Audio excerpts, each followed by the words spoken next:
नमस्कार। दूरदर्शन हिमाचल के कार्यक्रम कृषि दर्शन में आप सभी का स्वागत है। दर्शकों, शहरों में बढ़ती आबादी और जीवन में व्यस्तता के कारण भारत में गमलों में लगने वाले पौधों की लोकप्रियता बढ़ रही है। इसीलिए आज हम आपके लिए लेकर आए हैं जानकारी गमले वर्गीय पौधों के विषय में। आज के कार्यक्रम में हम जानेंगे कि गमले वर्गीय पौधे आप कौन कौन से अपने घरों में लगा सकते हैं और कैसे उनकी देखभाल कर सकते हैं। इस विषय पर अधिक जानकारी देने के लिए आज हमारे साथ मौजूद हैं regional horticultural research and training station Mashobra से associate professor doctor Reshma Negi ji. Ma'am, आपका आज के कार्यक्रम में बहुत बहुत स्वागत है। मैम, सबसे पहले आपसे जानना चाहेंगे हम कि गमले वर्गीय पौधे क्या होते हैं और उनकी क्या आवश्यकता है। गमले वर्गीय पौधे वो पौधे होते हैं जिनको हम गमलों में उगा सकते हैं। और जैसे कि हम सभी जानते हैं कि आजकल जो है शहरीकरण का वातावरण है। शहरीकरण के कारण जो है बाहर ज़मीनें कम रह गई है, शहरों में लोग फ्लैट्स में रहने लगे हैं, तो वहाँ पे लोगों को शौक़ है कि हमने प्लांट्स लगाने हैं, बट जो है उगा नहीं पा रहे हैं, बाहर जगह कम है, तो हम लोग जो है इंडोर प्लांटिंग कर रहे हैं, इंडोर जो है पॉट्स लगा रहे हैं, गमले लगा रहे हैं। तो इनको कंटेनर्स में ग्रो किया जा रहा है, गमलों में ग्रो किया जा रहा है। जी, तो जो गमलों में लगाने वाले पौधे होते हैं, जो लोग घरों में आमतौर पर लगाते हैं, उन्हें गमले वर्गीय पौधे कहते हैं। तो गमले किस किस प्रकार के होते हैं? गमले जो है अलग अलग तरह के होते हैं। इनके जो है अलग साइज़ के होते हैं, लार्ज साइज़ होता है, मीडियम साइज़ और स्मॉल साइज़ के होते हैं। और इनके बनावट के ऊपर भी डिपेंड करता है ये किस तरह के हैं। ये कोई मिट्टी वाले गमले हो सकते हैं, कोई प्लास्टिक के गमले हो सकते हैं, फाइबर के गमले हो सकते हैं, कोई सेरामिक हो सकता है ना। तो अलग अलग तरह के गमले हैं। तो जो लगाने वाला जो अफोर्ड करता है वो अपने जो है बजट के अकॉर्डिंग उनको लगा सकते हैं। जी, तो मैम जैसे आपने बताया कि अलग अलग तरह के गमले होते हैं, तो जब गमला का चयन करते हैं लोग, तो उन्हें किन चीज़ों का ख्याल रखना चाहिए, किन बातों का ध्यान रखना चाहिए और क्या अच्छे गमले की क्या पहचान है? गमले खरीदते समय ये ध्यान रखना चाहिए कि वो क्वालिटी किस तरह की है, उसके गमले की क्वालिटी किस तरह की है। और जैसे प्लास्टिक पॉट है, प्लास्टिक पॉट उतना अच्छा नहीं है हमारे हेल्थ के लिए। और इसके अलावा मिट्टी के पॉट्स हैं जो रीज़नेबल रेट में मिल जाते हैं, सेरेमिक पॉट्स हैं, अलग अलग तरह के पॉट्स हैं, तो उनको आप ले सकते हैं। और क्वालिटी को देख के ही आप या बजट को देख के आप इनको खरीद सकते हैं। क्वालिटी जो है अनुमान लगा सकते हैं कि किस क्वालिटी का आपने लेना है। जी, वैसे पौधों के लिए कौन से तरह का जो गमला है वो अच्छा माना जाता है? वैसे तो पॉट्स जो हैं, क्ले पॉट्स जो मिट्टी के होते हैं, उनको अच्छा माना जाता है, क्योंकि ये बेटर एरेशन होता है इनमें और उठाने के लिए भी इजी रहता है। और इसमें कलर भी फेड नहीं होता है और इसको आप बाद में कलर भी कर सकते हैं। जो वो है टेराकोटा से आप पेंट्स जो है उसको लगा सकते हैं, जिनको गेरू भी लोकल भाषा में कहते हैं, उनको लगा सकते हैं। जो प्लास्टिक के पॉट है वो थोड़े हल्के होते हैं, हैंडी तो होते हैं, बट उसमें से जो है वो थोड़े से हानिकारक होते हैं हेल्थ के लिए। प्लस जो है उनके जो है कलर वो फेड हो जाते हैं जल्दी से और ज़्यादा टिकाऊ भी नहीं होते हैं जी। तो मैम जैसे हम क्ले पॉट्स की बात कर रहे हैं और लोग ज़्यादातर घरों में जैसे बैल्कनीज़ में अपने पॉट्स लगाते हैं, घर के बाहर लगाते हैं पॉट्स, तो क्या घर के अंदर भी पौधे लगाए जा सकते हैं? और उनका जो है वो घर के अंदर कैसे कहाँ कहाँ पे लगाए जा सकते हैं ये पौधे? बिल्कुल, इसको बाहर के अलावा आप अंदर इंडोर भी लगा सकते हैं। इंडोर में आप जैसे आपका लिविंग एरिया है, लिविंग एरिया में लगा सकते हैं। इवन आप किचन में लगा सकते हैं, अपना बेडरूम में लगा सकते हैं और जो है आपके बाथरूम में लगा सकते हैं। अगर डिटेल में बताऊं तो लिविंग एरिया में आप जो है अलग अलग तरह के प्लांट्स लगा सकते हैं। इसमें जैसे एरिका पाम है, क्लोरोफाइटम है ना, जीजी प्लांट्स है, स्नेक प्लांट्स हैं, इस तरह के प्लांट्स आप लगा सकते हैं। उसके अलावा जो बेडरूम प्लांट्स है उसमें आप स्नेक प्लांट और एलोवेरा एंड जीजी प्लांट, उसके अलावा जो दूसरे एरोहेड्स हैं उनको लगा सकते हैं, क्योंकि ये पौधे जो हैं 24/7 ऑक्सीजन देते हैं, तो हमारे हेल्थ के लिए बेनिफिशियल है। उसके अलावा बाथरूम में की बात करें तो इसमें अलग तरह के प्लांट लगा, जो मॉइस्चर लविंग प्लांट है, जैसे मॉस आदि हो गए, मॉस लगा सकते हैं, पोथोस लगा सकते हैं, है ना। तो इस तरह के प्लांट्स आप इसको बाथरूम्स में लगा सकते हैं। इवन जो किचन में है, किचन में भी आप प्लांट्स लगा सकते हैं, जैसे क्लोरोफाइटम में बहुत अच्छा जो है इसमें जो ऑक्सीजन देता है हमें, और जो जितने भी हानिकारक गैस है उसको एब्जॉर्ब करता है। तो जैसे बहुत सारे तड़का लगाते हैं, इवन जो फ्यूम्स निकलते हैं, ऑयल फ्यूम्स निकलते हैं, तो वो उसको वो एब्जॉर्ब करता है। तो ये हमारे हेल्थ के लिए अच्छा है कि आप इंडोर में के अलावा जो अलग अलग स्पेस पे अलग अलग आप प्लांट्स लगाएं। जी, तो मैम जैसे आपने बताया कि ये हमारी हेल्थ के लिए भी अच्छा है और वो जो टॉक्सिक जो हवा होती है, जो गैसेस होती है, उसको ऑब्जर्व कर लेता है। उसके अलावा जो इंडोर प्लांट्स हैं उसके और क्या-क्या फ़ायदे हो सकते हैं और ऐसे कौन से स्पेसिफिक प्लांट्स हैं जो लोगों को ज़रूर ही लगाने चाहिए अपने घरों में? जैसे इनकी बात करें तो जैसे हमारा फ्रिज ही है हमारे पास, तो जी। फ्रिज से भी हमारे जो है क्लोरोफ्लोरोकार्बन निकलता है जो हमारे हेल्थ के लिए बिल्कुल भी अच्छा नहीं है, कैंसर कॉज करता है। जी। तो इस तरह के प्लांट्स जो है बेनिफिशियल होते हैं। उसके अलावा जो दूसरे प्लांट्स हैं उनको भी आप लगा सकते हैं। और जैसे हम फिनाइल यूज़ करते हैं या फिर हार्पिक यूज़ कर रहे हैं, किसी भी तरह का, जैसे हमने मैट ही लगाया हुआ है या कोई किसी तरह का फर्नीचर है हमारे घर में, तो ये भी जाने अनजाने, देखे अनदेखे जो है ये भी हानिकारक जो है गैस को इमिट कर रहे हैं। उनसे गैस निकल रहा है हानिकारक, जो हमारे हेल्थ के लिए बेनिफिशियल नहीं है। तो अगर आप इंडोर प्लांट्स रखते हैं तो ये जो है ऑक्सीजन बॉम्ब का काम करते हैं। मतलब इनको बोलते हैं ऑक्सीजन बॉम्ब प्लांट्स। मीन्स जो ये क्या करते हैं कि ऑक्सीजन को देते हैं और जितने भी हानिकारक गैस है वो अपने आप में एब्जॉर्ब करते हैं। तो ये बेनिफिशियल है अपने हेल्थ के लिए भी, अच्छा है। इनको ऑक्सीजन बॉम्ब कहा जाता है। तो मैम जब हम पौधे लगाते हैं तो हमें किन किन स्टेप्स को ध्यान में रखना चाहिए, क्या क्या चीज़ें हमें ध्यान रखनी चाहिए और किस तरह से हमें एक पौधा जो है वो उसमें पॉट में लगाना चाहिए? देखिए, इसमें चयन के लिए देखना चाहिए कि आपने इंडोर में लगाना है या आउटडोर लगाना है। मेन ये रहता है आपका कि आपको शेडी एरिया के लिए चाहिए या मॉइस्चर लविंग एरिया है, वहाँ पे मॉइस्चर लविंग एरिया है तो मॉइस्चर वाले जो लविंग प्लांट्स हैं उनको लगाएं। और आपके पास सनी एरिया तो सनी वाले प्लांट्स लगाएं। तो ये डिपेंड करता है कि आपका एरिया किस तरह का है। और ये कैटेगराइज किया होता है इसमें भी, लो light, medium light, bright light, इस तरह से अलग अलग है।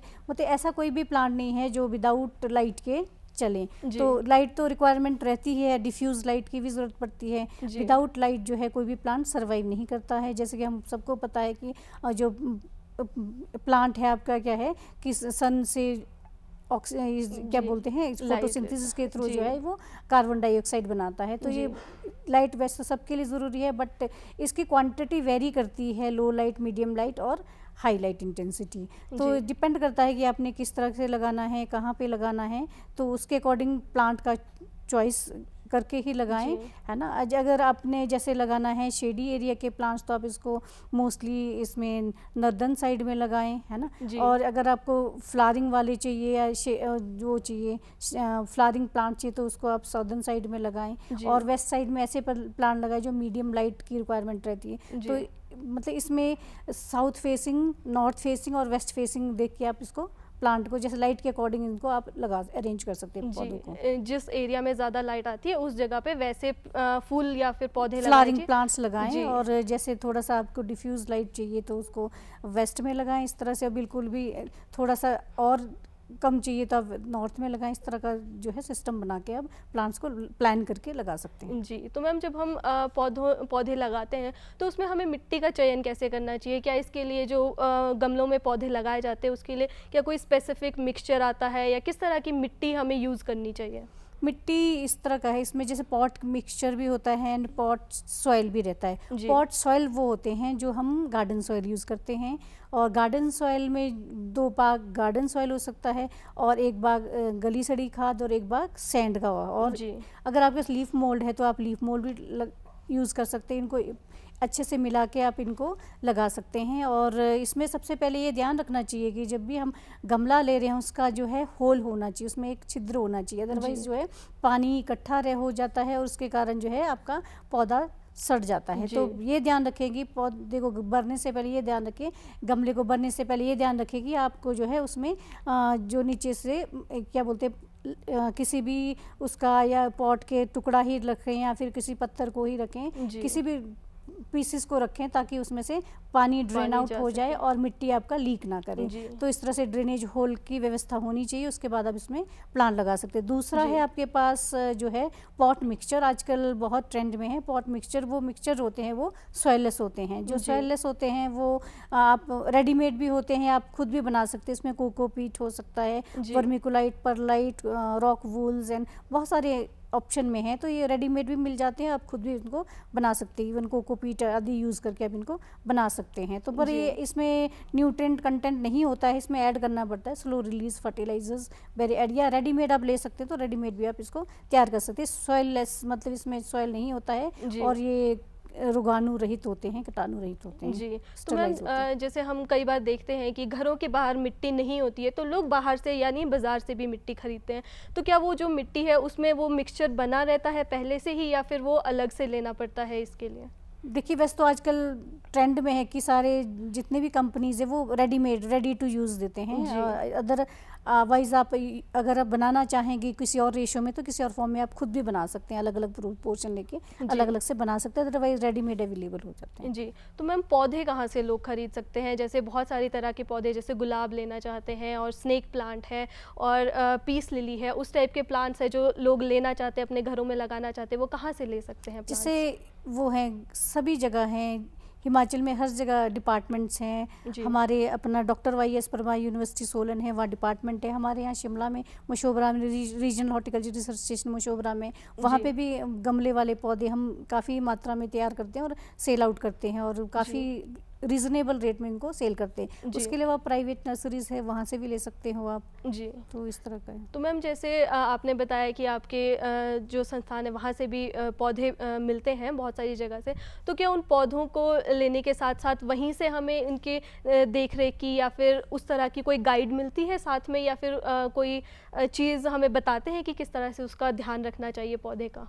वैसे तो लोग ज़्यादा अवेयर रहते हैं आजकल, अदरवाइज़ अगर उन्हें पूछना है कि किस तरह से लगाना है तो हम उनकी व्यवस्था कर देते हैं, हम उन्हें बता देते हैं कि इस तरह से लगाना है। इसके अलावा हमें बीच बीच में यहाँ ट्रेनिंग्स होती रहती हैं, तो ट्रेनिंग में भी उनको बताया जाता है कि इस तरह से जो है पौधे तैयार करना है और लगाना किस तरह से और उनकी देखभाल किस तरह से करनी है, तो ये सारी चीज़ें हम डिटेल में बताते हैं। अदरवाइज़ आप कॉन्टैक्ट भी कर सकते हैं, तो आप कॉन्टैक्ट नंबर पे भी कॉन्टैक्ट कर सकते हैं जी। तो मैम जैसे आपने बताया कि ये पौधे किस तरह से हम लगाते हैं, तो इसमें पौधों में पानी की भी बहुत ज़रूरत होती है, तो पानी देने का सही तरीका क्या है इसमें, और लोगों के अंदर ऐसी क्या मिसकंसेप्शन या फिर ऐसी क्या गलतफहमी रहती है पानी देने के रिगार्डिंग पौधों में? देखिए, पानी देने का रहता है कि इसमें मतलब लगातार पानी नहीं देना है कि आज दे दिया है, दिन नहीं गिनना है कि परसों भी देना है, इस तरह का। इसमें ये ध्यान रखना है कि मिट्टी आपकी ड्राई होनी चाहिए, तभी आप पानी देंगे। टच करके देखिए, आप थोड़ा सा खुरच के देखिए, 2 इंच से ज़्यादा अगर आपको ड्राई लग रहा है तब पानी दीजिए, अदरवाइज अगर मॉइस्चर रहता है तो आप पानी मत दीजिए। इससे क्या होता है कि पानी जो है स्टेगनेंट हो जाता है वहाँ पे, और रूट जो है रॉट होना शुरू होता है। ऊपर से तो अच्छा दिखता है पौधा, बट अंदर से जो है इसमें धीरे रॉटिंग शुरू हो जाती है, सड़ना शुरू हो जाता है, और दिखता भी नहीं है और एकदम से ये कोलैप्स हो जाता है। तो इसलिए धीरे मतलब देख के ही पानी देना है, आपने टच करके देखना है, और ड्राई है तभी दे, अदरवाइज पानी ना दें। और कंडीशन देखें कि मतलब आजकल जैसे सर्दी का मौसम है तो कम पानी दें, है ना, गर्मियों में थोड़ा ज़्यादा पानी दें। उसके अलावा आपको ये देखना चाहिए कि आपके क्रॉप की मतलब जो प्लांट है उसकी स्टेज क्या है, छोटा पौधा है, बड़ा पौधा है, वो भी ध्यान रखना है। उसके अलावा आपकी मिट्टी का भी आपने देखना है, जैसे कोकोपीट डाला है आपने मिक्सचर में तो उसमें कम पानी की ज़रूरत होती है। अगर आपने सैंड मीडियम यूज़ ज़्यादा किया है तो उसमें ज़्यादा उसकी ज़रूरत पड़ती है। उसके पौधे के ऊपर भी डिपेंड करता है, जो कैक्टस एंड सकलेंट्स हैं जैसे आपका, है ना, तो उसमें कम पानी की ज़रूरत होती है। बाकी जो दूसरे प्लांट्स हैं उनको ज़्यादा पानी की ज़रूरत होती है। कुछ प्लांट्स ऐसे जो मतलब लो मेंटेनेंस वाले होते हैं, उनको पानी की ज़्यादा ज़रूरत ही नहीं होती है। अगर उनको इग्नोर भी किया जाए वो भी इंजॉय करते हैं, वो मतलब डिस्टर्ब नहीं होते हैं, वो रह लेते हैं। तो ये कि ज़्यादा पानी ना दें, देखकर ही पानी दें। जी। तो ये प्लांट्स की वैरायटी पे भी डिपेंड करता है, और जैसे आपने बताया सेकुलेंट्स प्लांट्स हैं, जैसे एलोवेरा भी है, वो भी उसमें भी कम पानी की ज़रूरत है, हालांकि इसके अंदर पानी अपने आप में ही होता है, तो इसमें पानी की रिक्वायरमेंट कम रहती है, तो पानी ज़्यादा ना दे, अदरवाइज ये सड़ सकता है। जी। तो मैम जैसे अगर हम आगे बात करें, प्रूनिंग की बात करें, तो किस तरह से प्रूनिंग करनी चाहिए, कब करनी चाहिए पौधों की प्रूनिंग? इसमें हमें कैसे पता चलेगा कि प्रूनिंग की आवश्यकता है पौधे में? क्या सभी तरह के पौधों में प्रूनिंग की आवश्यकता होती है? वैसे जो इंडोर प्लांट्स हैं उनमें तो हम ज़्यादा लीफी होते हैं, तो इसमें हम वीकली जो है इसमें पत्ते देख सकते हैं कि कहाँ पे ये मुरझाया हुआ है या कहीं से येलोइश आ गया, ब्राउन हो गया, तो उसको निकाल सकते हैं। अगर आपके पास जैसे बाहर आपने बालकनी में रखा है या टेरेस में रखा है या रूफ पे रखा है, छत पे बागवानी भी करते हैं उस पे रखा है, जैसे रोज़ की ही एग्जाम्पल ले लें तो उसमें आपको जैसे डोरमेंसी के टाइम में प्रूनिंग की ज़रूरत होती है, और बाकी जो लीफी प्लांट्स हैं आपके पत्ते वाले हैं, पत्ते वर्गीय, उनको आप जो है जून जुलाई में आप इसको हल्का सा लाइट प्रून कर सकते हैं। तो आजकल जो डोरमेंसी में उसमें जो पत्ते गिरते हैं जिन पौधों में, उनकी आप प्रूनिंग कर सकते हैं जी। तो और जो सूखे पत्ते हैं उनको तो आप जैसे इंडोर में उनको निकालते रहें, अदरवाइज जो एनर्जी होती है वो उसमें डाइवर्ट हो जाती है और उससे और भी ज़्यादा कीटाणु या फिर आपके और भी ज़्यादा बीमारियां लगने के या और भी ज़्यादा पेस्ट जो है उसमें अटैक कर लेता है, और आपका जो एनर्जी अच्छे उसमें यूज़ होना है, डेवलप ग्रोथ के लिए होना है, वो वहाँ यूज़ होता है। उसको निकाल दे और देखने में भी अच्छा नहीं लगता है, तो उसको हटा दीजिए और टाइम टू टाइम रिमूव करते रहें। उसके अलावा जो है आप जो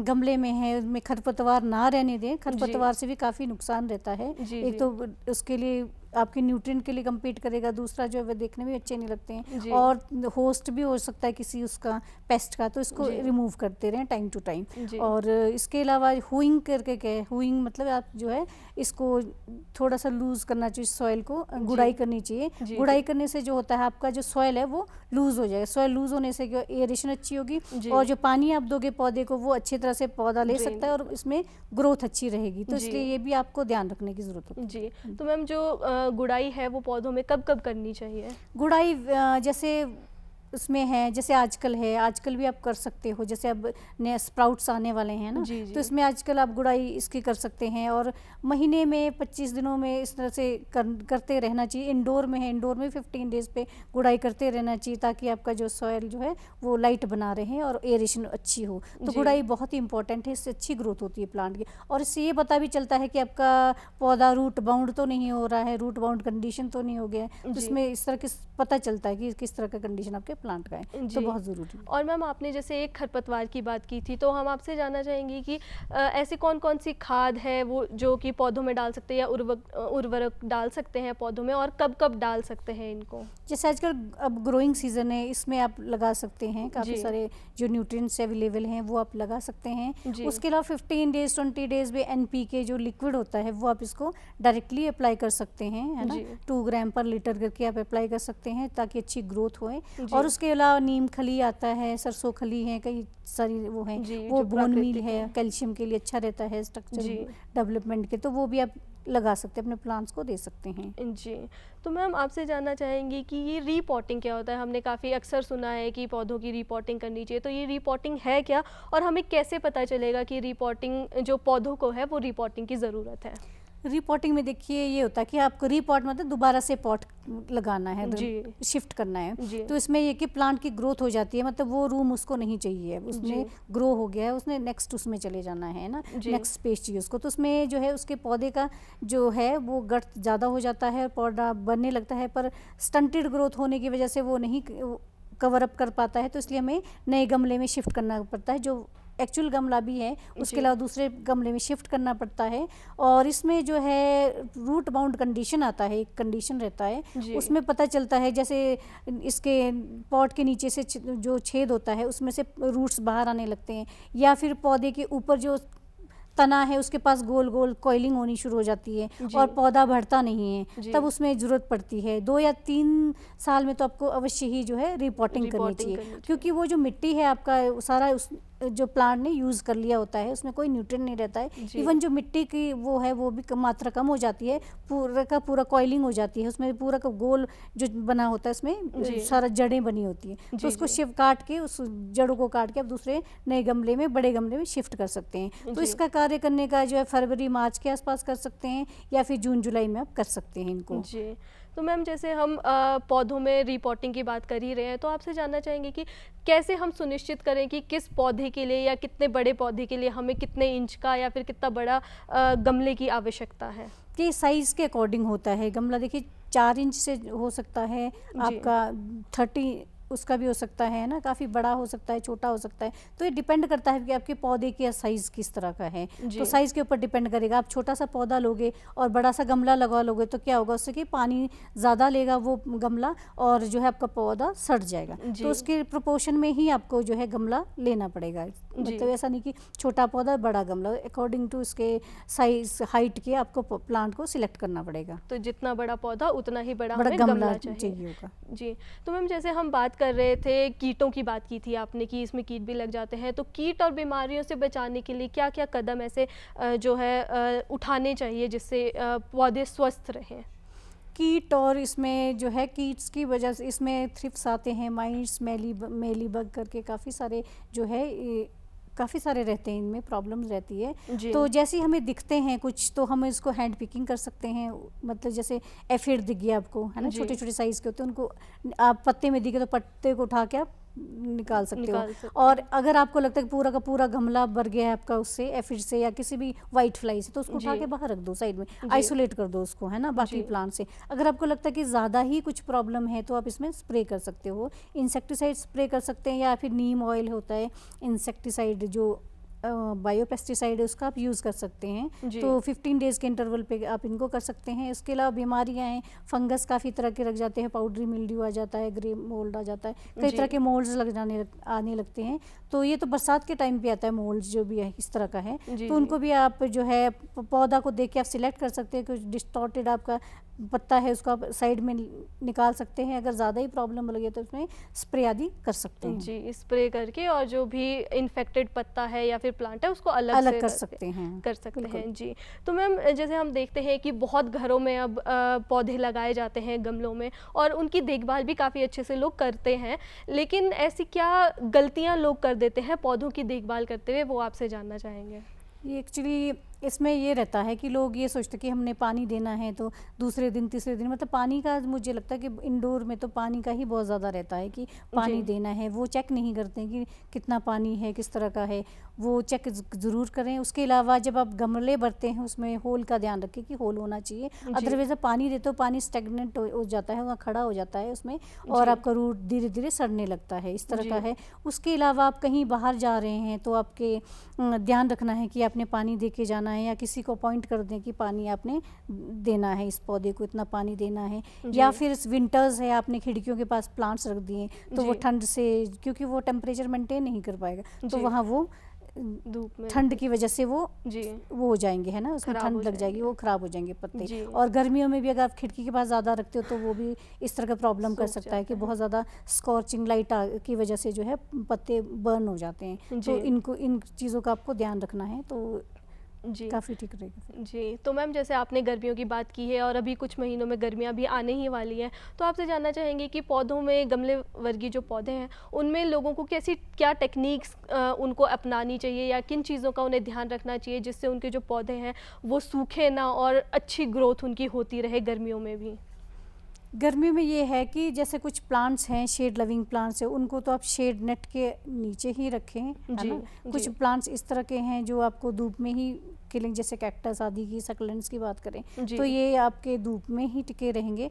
और जो दूसरे प्लांट्स हैं आपके, जैसे इंडोर प्लांट्स हैं, वो उनको शेड की ज़रूरत होती है, तो वो उनको अंदर इंडोर में ही रखना चाहिए। तो उसमें कुछ नाम मैं बता दूं तो इसमें जैसे क्लोरोफाइटम है आपका, है ना, कुछ इस तरह के प्लांट्स है, अरिका पाम्स हैं, जिजी प्लांट्स हैं, स्नेक प्लांट्स हैं, तो जैसे एलोवेरा है, कुछ ऐसे प्लांट्स हैं जिनको आप मतलब शेड में रख सकते हैं। और जैसे दूसरे प्लांट्स हैं उनको आप बाहर इसमें रख सकते हैं, जैसे रोजेज है, हाइड्रेंजिया है, फ्यूशिया है, गमलों में रखा है तो उनको आप बाहर धूप में रख सकते हैं। क्योंकि आपको फ्लावरिंग प्लांट्स लेने हैं तो फ्लावरिंग प्लांट्स के लिए 6 to 8 आवर्स लाइट एसेंशियल रहता है, तो उनको जहाँ फूल है, जहाँ धूप है वहाँ पे ही फूल रहता है। तो इसलिए जो है जो फ्लावरिंग प्लांट्स को मोस्टली जो है आप इसको धूप में रखें, और जो दूसरे प्लांट्स हैं पत्तेदार हैं उनको आप इनको शेड में रख सकते हैं। जी, तो मैम जैसे आपने बताया कि जो फूल वाले पौधे हैं उनको हमेशा धूप में रखना चाहिए, क्योंकि उनको 8 से 10 घंटे की धूप ज़रूरी है या फिर लाइट ज़रूरी है। तो लेकिन घरों में अगर जगह कम है तो ऐसे में लोग कैसे प्लांटिंग कर सकते हैं, या फिर कहाँ पे पौधे लगा सकते हैं? जैसे स्पेस की कमी है तो आपके पास अगर बालकनी है तो बालकनी में आप गार्डनिंग कर सकते हैं, बालकनी गार्डनिंग होती है। उसके अलावा रूफ गार्डनिंग की बात करते हैं, रूफ गार्डनिंग होती है। उसके अलावा वर्टिकल गार्डन आजकल नया कॉन्सेप्ट है, वॉल पे भी आप फ्रेम लगा के वॉल में जो है प्लांट्स लगा सकते हैं। उस पॉट्स में रेडीमेड होते हैं वो, उनमें आप जो है वॉल पे प्लांट्स इंस्टॉल कर सकते हैं। और उसमें ऑटोमेटिकली इसमें जो है ड्रिप इरिगेशन लगा होता है, तो पूरा सेटअप मिलता है। तो वर्टिकल वॉल में भी आप इनको प्लांट्स को लगा सकते हैं अगर आपके पास ज़्यादा एरिया नहीं। Otherwise balcony is best option. उसके अलावा आपका जो है छत पे अगर आपके पास है तो छत में है, और टेरेस में जो आप प्लांट्स को लगा सकते हैं। जी, तो मैम जैसे आपने बताया कि ऐसे बहुत सारे और भी तरीके हैं जिनमें पौधे लगाए जा सकते हैं कम स्पेस में भी। लेकिन जैसे बहुत लोग व्यस्त होते हैं या फिर उनको अनुभव नहीं है पौधे लगाने का, तो ऐसे में लो मेंटेनेंस पौधे कौन-कौन से ऐसे हैं जो कि वो लगा सकते हैं? लो मेंटेनेंस प्लांट्स जैसे आपके हो गए एरिका पाम हो गया, जी। पीस लिली हो गया, एस्पेरेगस हो गया, मॉन्स्टा हो गया, डैफोडिल हो गई, है ना, बहुत सारे वो हैं, काफ़ी सारे प्लांट्स हैं, क्लोरोफाइटम है आपका, जी। तो काफ़ी सारे पाम्स हैं, कैक्टस है, सक्लेंट्स, बहुत सारे सक्लेंट्स हैं, बहुत डिफरेंट टाइप्स के हैं, कोई अनगिनत हैं, तो जी। उनको लगा सकते हैं आराम से, इनकी इनमें हाँ, कम में ले सकते ध्यान कम, देने हाँ, की कम इसमें ज़रूरत पानी है। की भी आवश्यकता कम रहती है और आराम से लगा सकते हैं, मतलब इसमें केयर ज़्यादा नहीं ज़रूरत पड़ती है। जी, तो मैम ऐसे कौन-कौन से प्लांट्स हैं जिनको सीधा मतलब जैसे प्लांट की कटिंग से भी बहुत सारे प्लांट्स लग जाते हैं और कईयों में वो एक डंठल होता है, कईयों में बीज होता है, तो ऐसे कौन-कौन से प्लांट्स हैं जिनको बहुत ईज़िली ग्रो किया जा सकता है? देखिए, हम जो एनुअल्स होते हैं, जो एनुअल प्लांट्स होते हैं, जो वार्षिक फसलें होती हैं, वो जी। 3 तरह की होती जी। हैं। वार्षिक फसलें जैसे इसके हिसाब से तो रेनी सीजन हो गया, समर सीजन हो गया, है ना, जी। और विंटर सीजन हो गया, तो उसके जो बीज होते हैं उनको बीजों से तैयार करते हैं, जी। और जो बाकी जो दूसरे प्लांट्स हैं उनको कटिंग से तैयार कर, जैसे वुडी प्लांट्स हैं जिनमें वुड होता है, जो लकड़ी वर्गीय होते हैं, उनको जी, जी। कटिंग से तैयार कर सकते हैं। जी। तो इस तरह के प्लांट्स हम इनसे लगा तैयार कर सकते सकते हैं। हैं। कुछ बल्बस प्लांट भी होते हैं जिनको जी। बल्ब से हम तैयार कर तैयार सकते कर हैं। सकते हैं, तो जी। इस तरह अलग-अलग हैं, तो इनको अलग-अलग तरीकों से तैयार किया जाता है। जी, तो मैम आपने इतनी गमले वर्गीय पौधों के विषय में इतनी महत्वपूर्ण जानकारी हमारे दर्शकों को दी और हमारे पास आने के लिए वक्त निकाला, उसके लिए आपका बहुत-बहुत धन्यवाद। तो दर्शकों, आज के कार्यक्रम में हमने जाना कि गमले वर्गीय पौधों को आप कैसे देखभाल कर सकते हैं और कौन-कौन से ऐसे पौधे हैं जो आप अपने घरों में लगा सकते हैं, किस तरह की उसमें खाद और उर्वरकों का आप प्रयोग कर सकते हैं। तो आज के कार्यक्रम में केवल इतना ही, आपसे फिर मुलाकात होगी अगले अंक में एक नए विषय के साथ। तब तक के लिए हमें इजाज़त दीजिए, नमस्कार।